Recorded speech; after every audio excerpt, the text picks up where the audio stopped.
呢次嘅義工活動入面啦，分咗兩大 part，一個係培訓我哋點樣去成為一個同老友記去傾偈嘅，跟住了解自己嘅一啲性格特點，當中就係一啲性格嘅測試啊，就令我發現原來自己係一個比較勇於嘗試去表達自己，或者係一個主動性嘅一個人。呢次係我第一次去參加呢個義工培訓活動啦。咁喺呢次嘅義工培訓入面呢，我都學到咗同理心，或者點樣去同長者啊、服務對象去溝通，同埋一啲嘅義工技巧，都讓我深刻咁樣認識到義工服務呢4個字。過去都冇機會去真正好認識原來義工要做啲乜嘢，義工係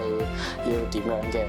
跟住老人家嗰方面就係因為我哋過去就即係身體都叫做健康啦。嗰次着住嗰件衫俾我嘅好深刻嘅回憶就係我成個人要咁樣繃住喺度啦，就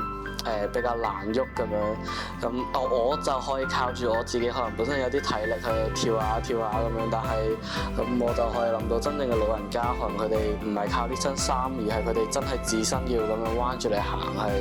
幾辛苦咁樣。呢啲都係一個幾深嘅回憶。咁好榮幸可以有機會去參加到社企啦，因為都好少機會可以去了解翻呢方面啦。